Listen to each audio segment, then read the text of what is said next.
ሰላም ጤና ይስጥልኝ። አሜን ቴክኖሎጂ ኢንስቲትዩት ቤተሰቦች ዛሬ በአዲስ ቪዲዮ መጥቻለሁ። ሼር ላይክ በማድረግ ለሌሎች እንዲደርሱ እንድታደርጉ እጠይቃለሁ። እንዲሁም ሰብስክራይብ በማድረግ ቤተሰብ ሆኑ። አዳዲስ ቪዲዮዎች ሲለቀቁ ወዲያውኑ ይደርሷቸዋል። አሁን ወደ ስልጠናው እንገባለን። እሺ፣ በዚህ ክፍል የምናየው ስለ መሰረታዊ ኤሌክትሪክሲቲ ነው። ከዚህ በፊት ስለ ሴፍቲ አይተናል። ዛሬ ስለ መሰረታዊ ኤሌክትሪክሲቲ ቀጥለን እናያለን ማለት ነው። እሺ፣ መሰረታዊ ኤሌክትሪክሲቲ ወይም ቤዚክ ኤሌክትሪክሲቲ በሚለው ስር የተለያዩ ጥያቄዎች አሉ። በዚህ ቆይታችን እነዚህ ጥያቄዎች እንመልሳለን ማለት ነው። ምናልባት ግልጽ ያልሆነላችሁ ነገር ካለ እንድትጠይቁኝ አሳስባለሁ። የመጀመሪያው መሰረታዊ ኤሌክትሪክሲቲ ስንል ምን ማለታችን ነው? አንድ ኤሌክትሪክ ሰርኪዩት ለመስራት የሚያስፈልጉት መሰረታዊ መዋቅሮች ምን ምን ናቸው? አንድ ሰው መሰረታዊ ኤሌክትሪክ እውቀት አለው ለመባል ምን ማወቅ አለበት? ሁለት የተለያዩ ዋት ያላቸው አምፖሎች ባለ 40 ዋት እና ባለ 60 ዋት በሲሪስ ቢገናኙ የትኛው የተሻለ ብርሃን ይሰጣል? ለምን? ሁለት አምፖሎች በሲሪስ ከሚገናኙና በፓራሌል ከሚገናኙ የትኛው የተሻለ የማብራት አቅም አለው? ለምን? የህንፃ ኤሌክትሪክ መስመር ዝርጋታ የሚሰራው በፓራሌል ሰርኪዩት ነው። ለምን? በሲሪስ ሰርኪዩት ቢሆን ምን ሊፈጠር ይችላል? ሁለት ምክንያቶችን ጥቀስ ነው የሚለው። እንዲሁም ደግሞ ሲሪስ እና ፓራሌል ሰርኪዩት ለምን ይጠቅማል? ምን ቦታ ላይ የምንጠቀመዋለን የሚለውን በዚህ ሞጁል ወይም ሞጁል 1 መሰረታዊ ኤሌክትሪክሲቲ በሚለው ስር እናያለን ማለት ነው። ስለዚህ አሁን ዋትስ ኤሌክትሪክሲቲ ከሚለው እንጀምራለን ማለት ነው። ኤሌክትሪክሲቲ ማለት ምን ማለት ነው የሚለው እናያለን ማለት ነው። እዚህ ጋር እንደምታዩት ኤሌክትሪሲቲ ኢዝ ዘ ፍሎ ኦፍ ኤሌክትሮንስ ፍሮም ዋን ፕሌስ ቱ አናዘር ፕሌስ ዲው ቱ ዘ አፕላይድ ቮልቴጅ ነው የሚለው። በቮልቴጅ አማካኝነት ወይም ደግሞ ቮልቴጃችን የግፊት ኃይል ነው። በዚህ ቮልቴጅ አማካኝነት ኤሌክትሮኖች ከአንድ ቦታ ወደ ሌላ ቦታ የሚያደርጉት ፍሰት ነው ማለት ነው፣ ስክሪኑ ላይ እንደምታዩት። ስለዚህ ዋትስ ኤሌክትሪሲቲ ለሚለው መልሳችን ይህን ይመስላል ማለት ነው። ይህን ይመስላል። የሚቀጥለው ደግሞ ዋትስ ኤሌክትሪክ ሰርኪዩት ነው የሚለው። ኤሌክትሪክ ሰርኪዩት ማለት ምን ማለት ነው ይላል። አን ኤሌክትሪክ ሰርኪዩት ኢዝ ክሎዝድ ሉፕ፣ ዝግ የሆነ ወይም ደግሞ ክሎዝድ የሆነ ሉፕ ነው። ክሎዝድ ሉፕ ኦፍ ኤሌክትሪክ ኤሌመንት ዌር ኤሌክትሪክ ቻርጅስ ፍሎ ነው የሚለው። ኤሌክትሪክ ቻርጆች ፍሎ የሚያደርጉት ያው ሉፕ ሲኖር ነው ማለት ነው። በአማርኛውም ተመሳሳይ ዲፊኒሽን ያለው ኤሌክትሪክ ሰርኪዩት ዝግ መስመር ወይም ሉፕ ሲሆን ኤሌክትሪክ ቻርጆች ኤሌክትሪክ አስተላላፊ በሆኑ ሽቦዎች ወይም እቃዎች የሚፈሱበት ነው ይላል። ወይም ደግሞ ኤኒ አሬንጅመንት ኦፍ ማቴሪያልስ ዛት ፕሮቫይድ ፓዝ ፎር ኤሌክትሮንስ ቱ ፍሎ ነው የሚለው። ስለዚህ ኤሌክትሪክ ሰርኪዩት የምንለው ይህን ይመስላል ማለት ዲፊኒሽኑ ይህን ይመስላል ማለት ነው። አንድ ኤሌክትሪክ ሰርኪዩት ለመስራት የሚያስፈልጉት መሰረታዊ መዋቅሮች ምን ምን ናቸው የሚለውን ላይ በጥያቄ መልኩ ተነስቶ ነበረ። አሁን ደግሞ ምን ናቸው የሚሉትን እናያለን ማለት ነው። አንድ ኤሌክትሪክ ሰርኪዩት ለመስራት የሚከተሉት መሰረታዊ መዋቅሮች ያስፈልጉታል።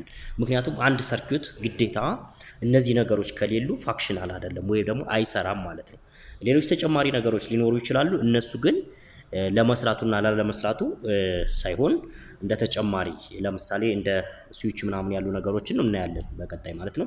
የመጀመሪያው ቮልቴጅ ነው። ቮልቴጅ ግዴታ አንድ መሰረታዊ ሰርኪዩት ቮልቴጅ ይፈልጋል ወይም ደግሞ ሶርስ ይፈልጋል ማለት ነው። ሶርስ ይፈልጋል። ከዛ ምን ይኖራል? ሬዚስታንስ ወይም ጭነት የምንለው ወይም ደግሞ ሎድ የምንለው ማለት ነው። ምክንያቱም ኦፕሬት የሚያደርግ ዲቫይስ ማለት ሎድ ያስፈልጋል ማለት ነው። ይሄ ሎድ የምንለው ምንድን ሊሆን ይችላል? ካልቢ ላምፕ ወይም ደግሞ አምፖል ሊሆን ይችላል፣ ኦቨን ሊሆን ይችላል፣ ስቶቭ ሊሆን ይችላል፣ ፍሪጅ ሊሆን ይችላል። ማንኛውም በኤሌክትሪክ የሚሰራ እቃ ሊሆን ይችላል ማለት ነው። ከዛ ደግሞ ምን ያስፈልገናል? ኤሌክትሪክ አስተላላፊ ሽቦ ያስፈልገናል ማለት ነው። ያም ማለት ነው ሶርሳችን ከሎዱ ያገናኝልንና እንደገና መልሶ ደግሞ ከቮልቴጁ የሚያገናኝ ምን ያስፈልጋል ማለት ነው? ሰርኪዩት ያስፈልጋል ማለት ነው። ይሄ ነው በቃ ኤሌክትሪክ ሰርኪዩት የምንለው ይሄ ነው ማለት ነው። ይሄ እንደምታዩት እዚህ ጋር ዲሲ ሶርስ አለ ወይም ደግሞ ዲሲ ሳፕላይ አለ። ስለዚህ ይሄ ሎዳችን ነው። ይሄ ሎዳችን ነው። ሎድ ይላል። ይሄ ሎዳችን ነው። ከረንት ፍሎ ያደርጋል። ፍሎ የሚያደርገው ግን ይሄ ኮንዳክተራችን ነው ማለት ነው። ይሄ ኤሌክትሪክ አስተላላፊ ሽቦአችን ነው። ስለዚህ ቮልቴጃችን ከምን ጋር ያገናኝልናል ማለት ነው? ከሎዱ ጋር ያገናኝልናል ማለት ነው። ይሄ ሎድ ምን ሊሆን ይችላል? ማንኛውም በኤሌክትሪክ የሚሰራ እቃ ሊሆን ይችላል። አምፖል ሊሆን ይችላል። ከላይ እንዳልነው ማንኛውም በኤሌክትሪክ የሚሰራ ሎድ ሊሆን ይችላል ማለት ነው። ዘን ከዚህ ደግሞ ሪተርን ያደርግና ይመልስና አመጥቶ ከቮልቴጁ ጋር ያገናኝልናል ማለት ነው። ስለዚህ ይሄ አሁን እንደምታዩት ምንድነው ፋንክሽን አለ። እነዚህ ሶስት ነገሮች ግዴታ ምንድነው አስፈላጊ ናቸው ማለት ነው። አንድ ሰርኪዩት ፋንክሽናል ለመሆን ወይም ደግሞ ለመስራት ከነዚህ ከሶስት ውስጥ አንዱ ከጎደለ መስራት አይችልም ማለት ነው። ለምሳሌ እዚህ ጋር ስዊች ልናደርግ እንችላለን። እዚህ ጋር ስዊች ብናደርግ ምንድነው አድቫንቴጁ? ሰርኪዩታችን 24 ሰዓት እንዳይበራብን እኛ በምንፈልግ ሰዓት እንድናጠፋው እንዲሁም በፈለግን ሰዓት እንድናበረው የሚያስፈልግ ስዊች ያስፈልገናል። ነገር ግን ይሄ ስዊች ለማብራትና ለማጥፋት ነው እንጂ ሰርኪዩቱ ስዊቹ ከሌለ አይሰራም ማለት አይደለም። እንደገና ደግሞ ፕሮቴክሽን ዲቫይስ ላይክ ፊውዝ ኤንድ ሰርኪዩት ብሬከር ያስፈልገናል። ሰርኪዩት ብሬከርም እንዲሁ ተጨማሪ ሰርኪዩታችን ፕሮቴክት የሚያደርግልን ነው እንጂ ይሄ ሰርኪዩት ፊውዝ ወይም ደግሞ ሰርኪዩት ብሬከር ስለሌለው አይሰራም ማለት አይደለም ማለት ነው። እሺ ሌላኛው ኤሌክትሪክ ሰርኪዩት ነው የሚለው አሁንም እዚሁ ላይ ይሄ ለማሳየት ያህል ነው። ለምሳሌ እንዴት ፍሎ እንደሚያደርገው እዚህ ጋር ለምሳሌ ይሄ ባትሪ አለ። ይሄ ለእጅ ባትሪ ላይ የተለያዩ ነገሮች የምንጠቀመው ባትሪ አለ። እዚህ ጋር ደግሞ ላምፕ አለ። ይሄው መብራት እየበራ ነው። ይሄ ኮንዳክተሩ ነው በዚህ በኩል ይሄኛው ኮንዳክተር ነው። ለምሳሌ ፕላይ ብለው ኤሌክትሪክ ቻርጆች ወይ ደግሞ ኤሌክትሪክ እንዴት ፍሎ እንደሚያደርግ እዚህ ጋር ያሳየናል ማለት ነው። በዚህ መልኩ ይሄን ይመስላል ማለት ነው። ስለዚህ ኤሌክትሪክ ሰርኪዩት የምንለው ይሄ ነው ማለት ነው። እሺ ሌላኛው መሰረታዊ ኤሌክትሪክ እውቀት አለው ለመባል ወይ ደግሞ መሰረታዊ ኤሌክትሪክ እውቀት የምንለው ምን ናቸው? ወይም ደግሞ አንድ ሰው መሰረታዊ ኤሌክትሪክ እውቀት አለው የምንለው ምን ሲያውቅ ነው? በዚህ ዙሪያ ምን ማወቅ አለበት የሚለውን ነገር ነው የምናየው አሁን። ስለዚህ በዚህ ስር አንድ ሰው መሰረታዊ ኤሌክትሪክ እውቀት አለው ለመባል ስለ ከረንት ወይም ኤሌክትሪክ ከረንት ይላል እዚህ ጋር ቮልቴጅ፣ ኤሌክትሪክ ተቃውሞ ወይም ደግሞ ሬዚስታንስ የምንለው ነው በእንግሊዘኛው፣ ኤሌክትሪክ ጉልበት ወይም ደግሞ ኤሌክትሪክ ፓወር ስለነዚህ ምንም ሊኖረው ይገባል፣ በቂ እውቀት ሊኖረው ይገባል ይላል። ስለ ሶስቱ መሰረታዊ ጽንሰ ሐሳቦች ቀጥለን እናያለን ይላል። ስለዚህ ስለነዚህ ጽንሰ ሐሳቦች አሁን እናያለን። ኤሌክትሪክ ከረንት ወይም ደግሞ ኤሌክትሪክ ከረንት ማለት ምን ማለት ነው የሚለውን ነገር ስለ ኤሌክትሪክ ከረንት እናያለን ማለት ነው። ስለዚህ ኤሌክትሪክ ቻርጅ ወይም ኤሌክትሮኖች በኤሌክትሪክ አስተላላፊ ቁሶች የሚያደርጉት ፍሰት ኤሌክትሪክ ከረንት ይባላል። ወይም ደግሞ ፍሎ ኦፍ ኤሌክትሮንስ ማለት ነው። ፍሎ ኦፍ ኤሌክትሮኒክስ ነው ማለት ነው። ስለዚህ ለምሳሌ መዳብ፣ ሲልቨር፣ ወርቅ ከፍተኛ ኤሌክትሪክ የማስተላለፍ ባህሪ ሲኖራቸው እንደ አልሙኒየም የጨውነት ባህሪ ያለው ውሃ፣ የሰዎች ሰውነት ወይም የኛ ሰውነታችን ማለት ነው፣ ዛፎች ወይም ደግሞ እርጥብ እንጨት ወዘተ መጠነኛ ኤሌክትሪክ ከረንት ማስተላለፍ ይችላሉ። ኤሌክትሪክ ማስተላለፍ የማይችሉ ደግሞ እንደ ፕላስቲኮች፣ ደረቅ እንጨት፣ ንጹህ ውሃና ሌሎች የብረት ባህሪ የሌላቸው ንጥረ ነገሮች እንደ ምሳሌ ይጠቀሳሉ ማለት ነው የሚያስተላልፉ። ስለዚህ ይሄ ኤሌክትሪክ የሚያስተላልፉና የማያስተላልፉ እቃዎች አሉ ማለት ነው። ኤሌክትሪክ ሁሉም እቃ ላይ ፍሎ ያደርግም ቻርጅ ማለት ነው። የሚያስተላልፉና የማያስተላልፉ አሉ ማለት ነው። እሺ ኤሌክትሪክ ምልክቱ አይ ሲሆን መለኪያው ደግሞ አሜትር ይባላል ይላል። ይሄ ነው አሜትር ማለት ይሄ ነው። ስለዚህ የአሜትሩ አውንታዊ ተርሚናል፣ አውንታዊ ማለት ፖዚቲቭ ተርሚናል ማለት ነው፣ ከቮልቴጅ አውንታዊ ተርሚናል ጋር ሲገናኝ ይሄው እዚህ ጋር ይሄ ከዚህ ነው የተገናኘው። አሉታዊ ተርሚናል ደግሞ አሉታዊ ማለት ይሄ ነው። አሉታዊ ተርሚናል ደግሞ ከቮልቴጅ አሉታዊ ተርሚናል ጋር ይገናኛል ይላል። ይሄው በሎዱ አልፎ ተመልሶ እዚህ አሉታዊ ተርሚናል ወይ ደግሞ ኔጌቲቭ ጋር ይገናኛል ማለት ነው። ስለዚህ ኤሌክትሪክ ሰርኪዩቱ ይህን ይመስላል ማለት ነው። ዘን ምንድነው እዚሽ ጋር እንደምታዩት ነው ይሄ ሰርኪዩት ነው። አሜትራችን ሲሪየስ ነው የሚገናኘው ማለት ነው። ሲሪየስ ይገናኛል ማለት ነው። ከሳፕላይ ቮልቴጁ ቀጥታ ተገናኝቶ ይለካልናል ማለት ነው። ለምሳሌ አንዴ ከዚህ ልውጣና እዚሁ ላይ ለምን እንደሆነ ፕላይ አላደረገልኝም አላሳየኝም። ይሄን ፕላይ ባረገው ፎር ኤግዛምፕል ይሄ አሜትራችን ነው። ይሄው እዚህ ጋር ፕሮቫን ስናስጠጋው ምን ይሆናል?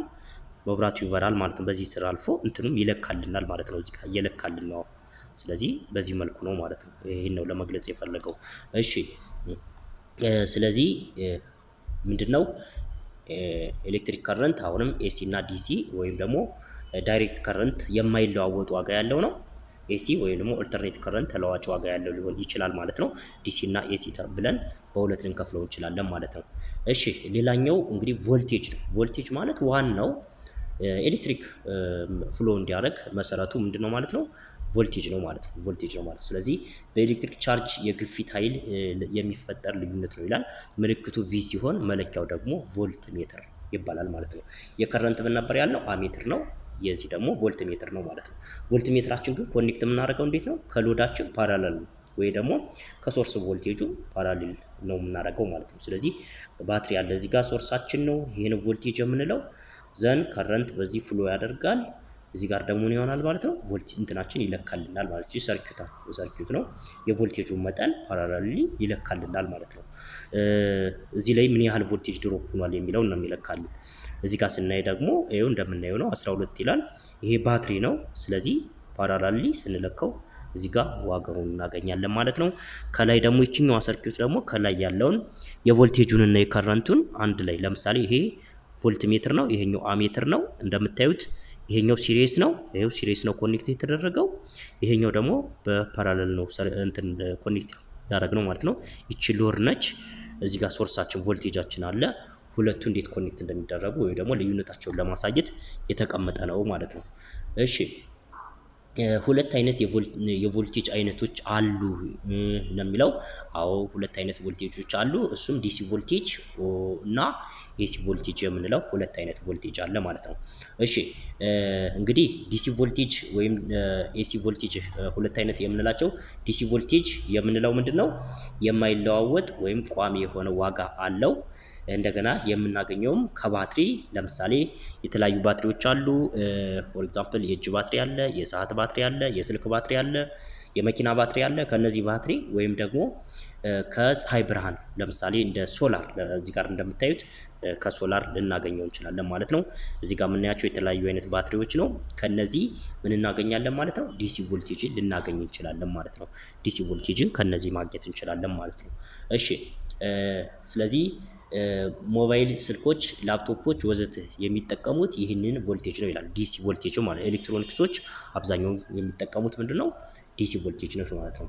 ቤታችን ውስጥ ያሉት ሶኬቶች ግን የሚሰጡን ኤሲ ቮልቴጅ ነው ነገር ግን በቻርጀሮቻችን ኢንቨርተር ስላላቸው ቻርጀሮቻችን ኢንቨርተር ስላላቸው ወደ ዲሲ ቮልቴጅ ይለውጡልናል። ስለዚህ እቺ እንደምታዩት በየአንዳንዳችን ቤት ያለች እቺ ቦክሷ የቻርጅ መሰኪያ ነች ኬብሉን ሰክተን ነው ቻርጅ የምናደርገው እንደምታውቁት። ስለዚህ እዚህ ውስጥ ምን አለ ሰርኪዩት አለ ይሄ ሰርኪዩት አለ ማለት ነው። በዚህ ሰርኪዩት አማካኝነት ይሄኛው ደግሞ ዲያግራሙ ሰርኪዩት ነው። ስለዚህ እዚህ ጋር ትራንስፎርመር አለ እዚህ ጋር ብሪጅ ሰርኪዩቶች አሉ እዚህ ጋር ደግሞ ካፓሲተሮች ዳዮዶች አሉ እዚህ ጋርም ካፓሲተር አለ የምናገኘው የመጨረሻው አውትፑት እዚህ ጋር ነው ማለት ነው። በሬጉሌተር አማካኝነት የምናገኘው አውትፑት ነው ማለት ነው። ስለዚህ ይሄ አውትፑት እነዚህ ሁሉ ነገሮች ካለፈ በኋላ እዚህ ጋር የምናገኘው ምንድነው ማለት ነው ዲሲ ቮልቴጅ ነው ማለት ነው። ዲሲ ቮልቴጅ ነው የምናገኘው ማለት ነው። እዚህ ጋር ግን መጀመሪያ ላይ ኤሲ ቮልቴጅ ነው ትራንስፎርመሩ ያለው ኤሲ ቮልቴጅ ነው ማለት ነው። ትራንስፎርመሩ ያው ቡስት ዳውን ነው የሚያደርግልን ከ220 ወደ ሆነ እንትን ይቀይርልናል ማለት ነው። ለምሳሌ ካምቢ 36 ሊሆን ይችላል 18 24 ምናምን ሊቀይርልን ይችላል ማለት ነው። ይሄን ተቀብሎ ደግሞ እነዚህ ብሪጅ ሰርኪዩት እና በእነዚህ አማካኝነት ወደ ዲሲ ተቀይሮ ለስልካችን ያለምንም ችግር ቻርጅ እንዲያደርግ ያደርጋል ማለት ነው። ምክንያቱም ዲሲ ስለሆነ የሚቀበለው ማለት ነው። እሺ እዚህ ጋር ደግሞ የዲሲ እና የኤሲ ቮልቴጅ ወይም ደግሞ ከረንት ልዩነቱ ምንድነው የሚለውን ነገር ለማሳየት የሚያገለግል ወይም ደግሞ የሚታይ ግራፍ ነው። ይሄም እንደምታዩት እዚህ ሷን ዲሲ ነው ዲሲ ቨርሰስ ኤሲ ነው የሚለው ዲሲ ነው እንደምታዩት ይሄኛው ይሄ ግራፍ ዋይ አክሲሱ ቮልቴጅ እና ከረንት ያሳያል ይሄኛው ኤክስ አክሲሱ ደግሞ ታይም ነው። እንደምታዩት ይሄ ምንም የማይለዋወጥ ይሄው ከረንት ነው ያለው ይሄ ምንም የማይለዋወጥ ቮልቴጅ ነው ያለው ማለት ነው። ቪዲሲ ማለት ዲሲ ቮልቴጅ ነው አይዲሲ ማለት ዲሲ ከረንት ነው ማለት ነው።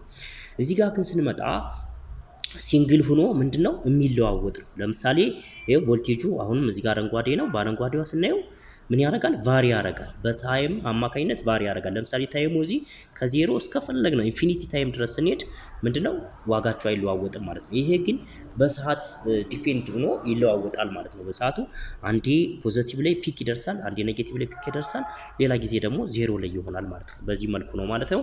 ስለዚህ ምልክቱ የተለያየ ኢንስትሩመንት ላይ ወይ የተለያዩ እንትኖች ላይ ዲቫይሶች ላይ እንደዚህ አይነት ምልክት ልናይ እንችላለን። ይሄ ማለት ዲሲ ነው ይሄኛው ደግሞ ኤሲ ነው ማለት ነው። ስለዚህ እዚህ ጋርም ያው እንደምናየው ነው የእንትኖች ምልክት ነው። ለምሳሌ ይሄ የባትሪ ምልክት ነው ይሄ ደግሞ የድራይ ሴል የምንለው የዲሲ ሁለቱ ዲሲ ናቸው ይሄኛው ድራይ ሴል ነው ያው የሴሎች ስብስብ ነው ባትሪ ፎርም የሚያደርግልን። ይሄ ማለት ጀስት ይሄ እነዚህ ሁለት እንትኖች አንድ ላይ ሲሆኑ ይሄን ይሰጠናል ባትሪ ማለት ነው ምልክቱን። ይሄኛው ደግሞ ኤሲ ነው ማለት ነው። ይሄ ዌቭ እንዳለው ያሳየናል ማለት ነው። ስለዚህ እነዚህኞቹ ዲሲዎቹ ተርሚናል አላቸው። ፖዚቲቭ እና ኔጌቲቭ ነው የሚለው። በዚህ በኩል ለምሳሌ ፖዚቲቭ ነው፣ በዚህ በኩል ኔጌቲቭ ነው። ይሄም እንዲሁ እዚህ ጋር ፖዚቲቭ ነው፣ እቺ ኔጌቲቭ ነች፣ ይሄ ፖዚቲቭ ነው፣ በዚህ ጋር ኔጌቲቭ ይሆናል ማለት ነው። ባትሪዎች እንትን እርስ በርሳቸው እንትን ስናገናኛቸው ማለት ነው። ይሄኛው ግን ያው ፖዚቲቭ ይላል እንጂ እዚህ ጋር በኤሲ ጊዜ እንትን ምን ለማለት ነው ፌዝ እና ኒውትራል በሚል ነው ማለት ነው ዲፋይን የምናደርገው። እሺ ሌላኛው ኤሲ ቮልቴጅ እዚሁ ላይ የሚቀረን ኤሲ ቮልቴጅ ላይ ነው። ይህ ደግሞ ተለዋጭ የሆነና ዋጋው በሰዓት ላይ የተመሰረተ ነው ይላል። ከላይ አይተነዋል። ኤሲ ቮልቴጅን ከኤሌክትሪክ ኃይል ማመንጫ የምናገኘው ማለት ከየት እናገኛለን ስንል ዲሲን ቅድም ከምን ብለናል? ከባትሪዎችና ከሶላር ሲስተም እናገኛለን ብለናል። ኤሲ ቮልቴጅ ደግሞ ኤሲ ቮልቴጅን ከኤሌክትሪክ ኃይል ማመንጫዎችና ከኤሲ ጀነሬተሮች እናገኛለን ማለት ነው።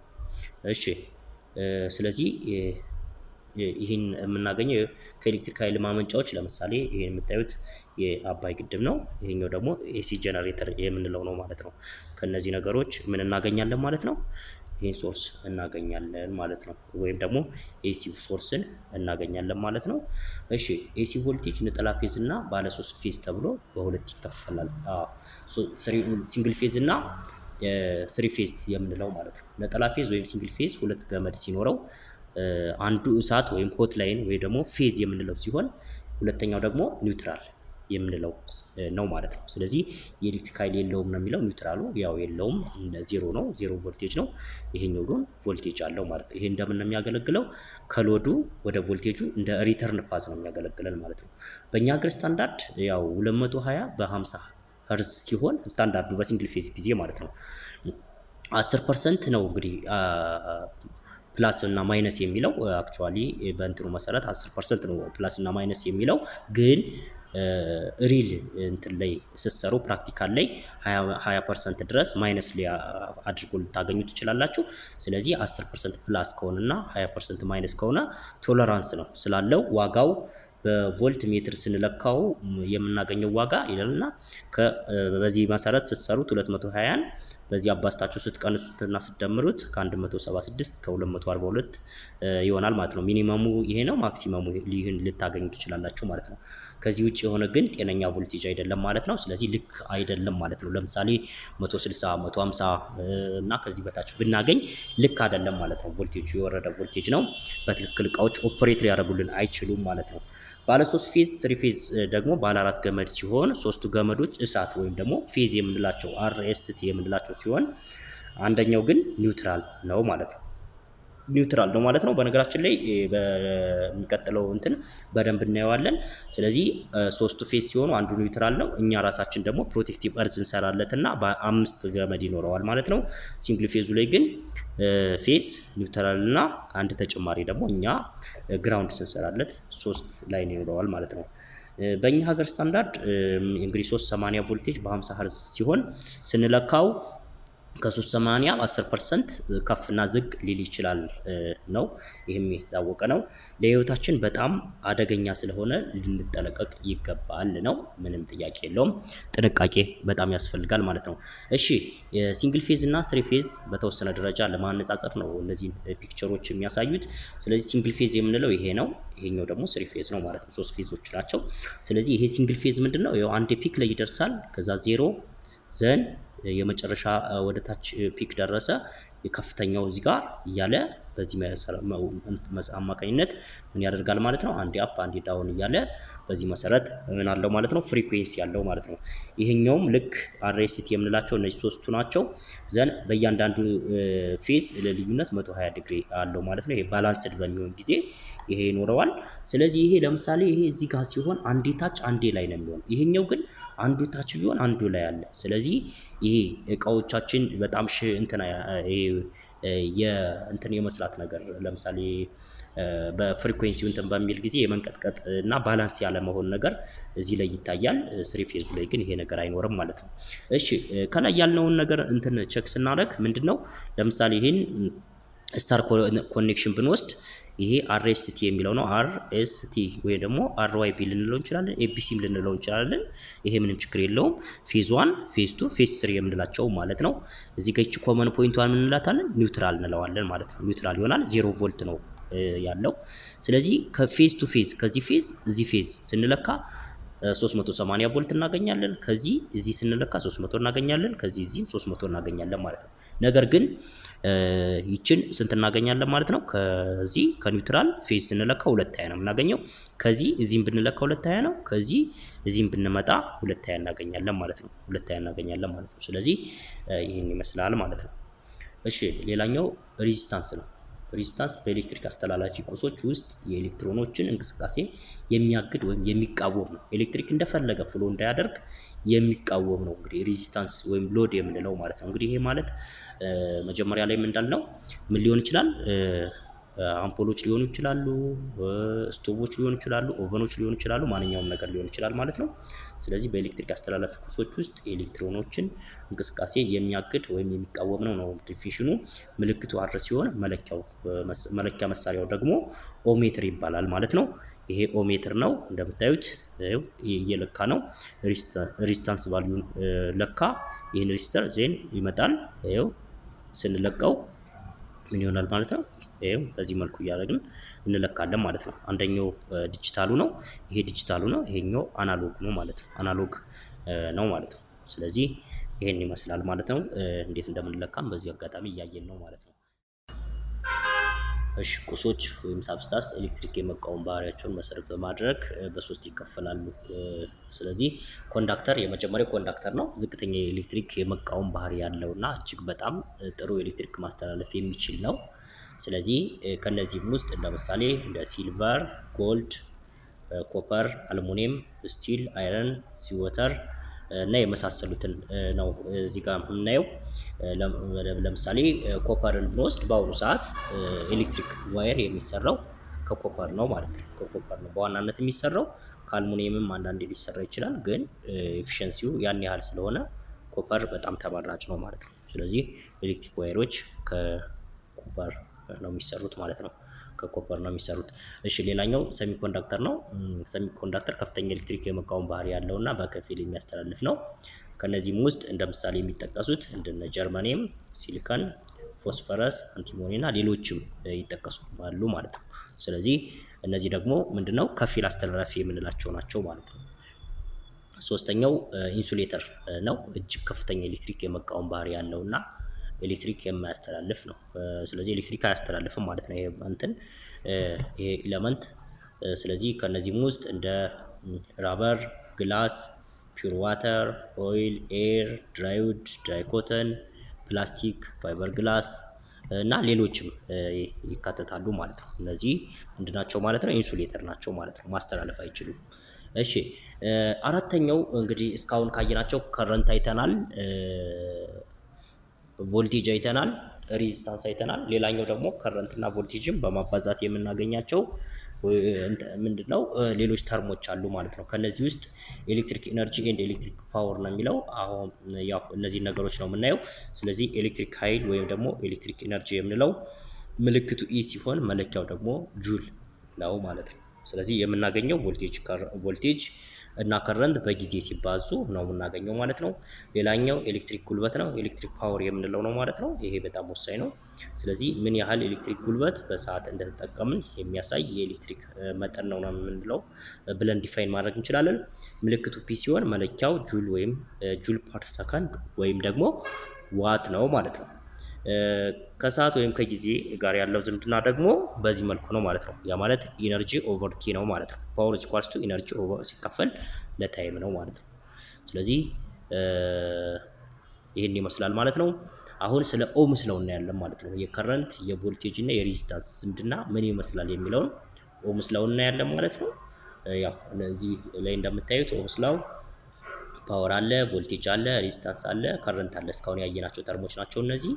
ስለዚህ እዚህ ጋር የሚያሳየው ምንድነው ልክ እዚህ ጋር ዲፋይን እንዳደረግነው I = V/R ወይም V = I × R ሲሆን ኦምስ ሎ በመባል ይታወቃል የሚለው። ስለዚህ ምን ማለት ነው? ከረንት ከሬዚስታንስ ጋር ዳይሬክት ሪሌሽንሺፕ አላቸው ወይም ደግሞ ፕሮፖርሽን ኢንቨርስ ፕሮፖርሽን ናቸው ማለት ነው። ወይም ደግሞ ከረንት ሬዚስታንስ ሲጨምር ከረንት ይቀንሳል ማለት ነው። ከቮልቴጅ ጋር ግን ዳይሬክት የሆነ ሪሌሽንሺፕ አላቸው ማለት ነው። እሺ ቮልቴጅ ሲጨምር ከረንት ይጨምራል፣ ሬዚስታንስ ሲጨምር ከረንት ይቀንሳል ለሚለው እዚህ ጋር ጽሁፉም። ስለዚህ በዚህ መልኩ እዚህ ጋር ያሉትን አጠቃላይ እርስ በርሳቸውን በማባዛት የምናገኘው ነው። ፓወር ለምሳሌ R ታይምስ I² V²/R ወይም ደግሞ V ታይምስ I በሚለው ከረንት ፓወርን ዲፋይን እናደርገዋለን ማለት ነው። ቮልቴጅ ደግሞ ያው P = V ታይምስ I ከሆነ ቮልቴጅ = P/I በማድረግ እናገኘዋለን ማለት ነው። እና ይሄ ኦልሬዲ ፎርሙላ ነው። በዚህ መሰረት ማጥናት ነው ማለት ነው። እንግዲህ ዝምድናቸውን መሰረት በማድረግ ያው ይበልጥ ለመረዳት ደግሞ በጠባብ ቱቦ ውስጥ የሚፈስን ውሃ ብንወስድ አንድ ትልቅ ምሳሌ ነው ማለት ነው። የውሃው ግፊት ቮልቴጅ ነው፣ ፕሬሸራይዝድ ፎርስ ነው ግፊቱ።